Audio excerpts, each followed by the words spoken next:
Rosanna, Rosanna, Rosanna. I knew. What did you know? When we were kissing, but you weren't just doing it to be nice. You were enjoying yourself. You exhaust me, Craig. I think I could, given the opportunity. I think I'll join Parker in a nap. I could keep you awake. And what if I don't want to be kept awake?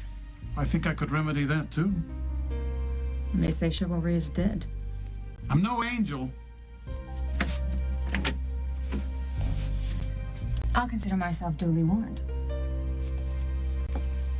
I'm not shy and I don't scare easily, so if you're planning any kind of fancy footwork to throw me off balance, you know... Before you flatter yourself into oblivion, please let me point out that I only did as you asked. You asked me to convince your daughter that our kiss meant nothing, and I think I performed with aplomb.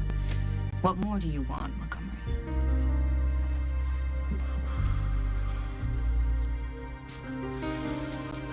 Oh. Where do I begin? Not everything I told Lucy about that kiss was a lie, you know? I'll tell the truth and shame the devil.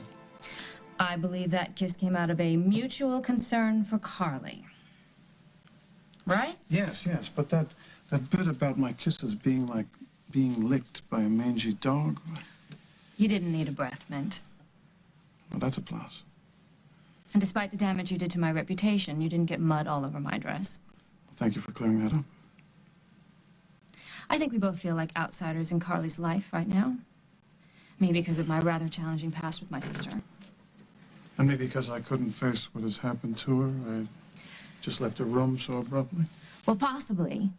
You've realized that she and Jack are a rather permanent pair.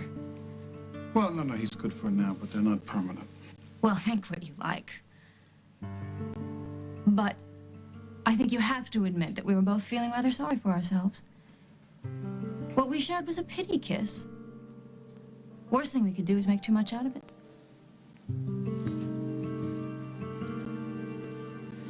This is... Pity kiss. A depressing phrase. You have another term for it? Denial. Denial in its purest form. Perhaps in your mind. This conversation is going nowhere. I think maybe we did our best communicating when we weren't using words. And yet we have another difference of opinion. And I have nothing left to say.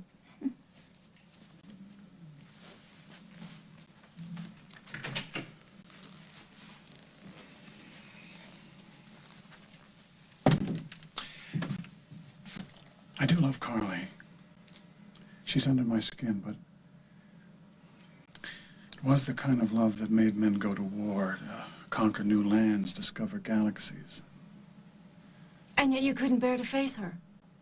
Where was your conquering spirit then? There's nothing I could do to fix her. So I suppose there comes a time when even a conqueror has to admit he's just a man after all. Yes, And so where does that leave poor, sad, lonely you? with your kiss. Oh, yes, that mistake you made me explain to your daughter, that waste of your precious time. No. No. This.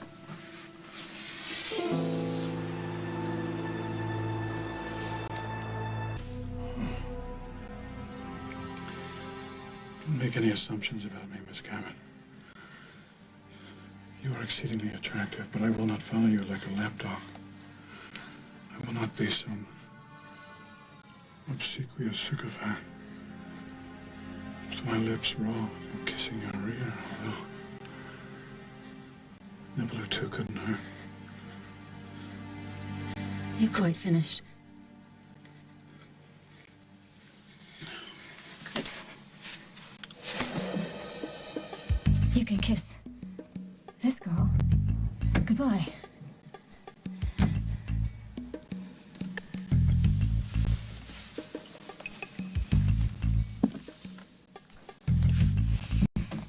Never make any assumptions about me either, Mr. Montgomery.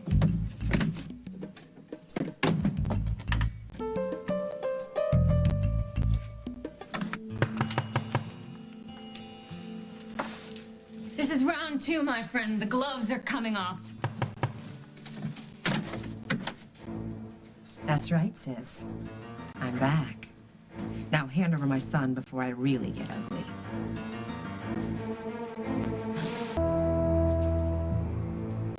It's not polite to stare.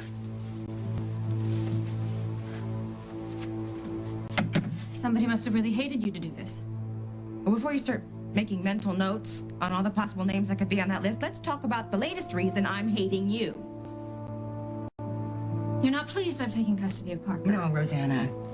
I am not pleased. I am furious. You hear that I am kidnapped, and then suddenly you have the perfect opportunity to sneak into town and take my son? Nobody snuck around. Everything I did has been perfectly open and legal. Well, you can choke on that court order. I want my boy. Where is he? He's taking a nap. Well, he's coming with me. And if you step 1 foot in my way, so help me. I won't. Excuse me. So then what's the real plan? Huh? You don't try to stop me now, but you have a bunch of cops waiting for me downstairs? Parker is your son. It is obviously time for him to go home with his mother. Take him.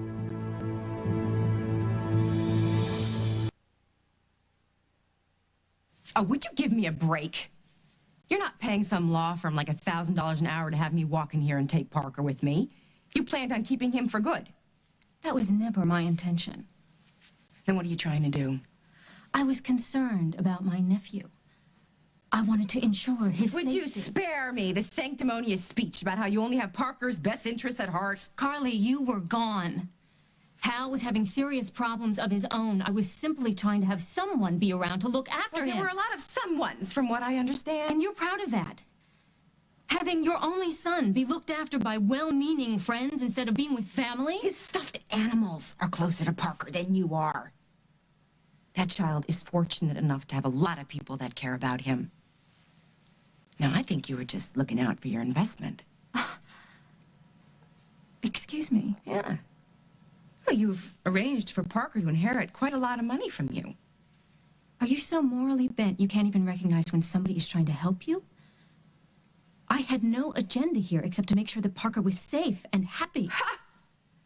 Oh, yeah, I really should be looking out the window. I think pigs must be flying around. You know what's sad? All your life you've had to work some sort of agenda, and so you just assume everybody else in the world has to have one as well. But if you put down that distorted kaleidoscope you call a perspective, you might realize that I had no intention except to help Parker, and that money had nothing to do with it. Come on! Like cash hasn't greased the wheels of your life. You've never had to worry about money because you've always had it. Well, not me. I've had to fight for every single penny, so don't start giving me this speech. Can we please not go down this road? You can actually hit the road now that you've accomplished this mission of mercy. Where are Parker's things? Can I just ask you one question? How do you plan on taking care of Parker right now? That's really none of your business. Do you think that he's going to enjoy an indefinite stay at Oakdale Memorial while doctors look for a cure for you? And Jack is running around trying to find the criminal that did this to you, and all sorts of creeps are coming out, offering information to get the reward money? Do you really want to put your son in the middle of all that? Very smooth, Rosanna. But it's not going to work. I know you. And I know exactly what you're doing. Of course. Here I am, at the lowest point of my life. And who should come slithering out of the woodwork? Lady Bountiful. Well, tell me, what's next? Bribing me to live more responsibly? Or maybe using Parker's trust fund as leverage to make sure that I raise him the way you see fit? You should really do something about that cynicism of yours. And then you go fronting reward money to catch whoever did this to me. Must be really great. Writing the tale of your heroic return to Oakdale. All it takes is a little cash. If you would prefer, I won't help. You see, I knew it. As soon as Jack said there was a reward, I knew it was you, of course. Fine, I will rescind the offer. No. I can't ask you to do that. Because I need it for Rose. And for Emily. Well, I see I'm not the only one who's learned to be a little less selfish.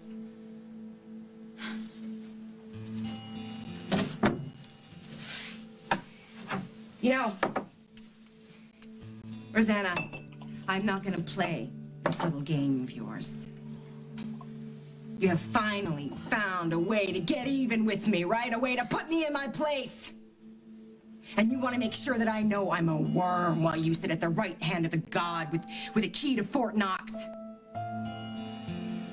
Well, we both know why you're doing that, don't we? I'm gonna love hearing this. That's a very short answer. Mike Kasnoff.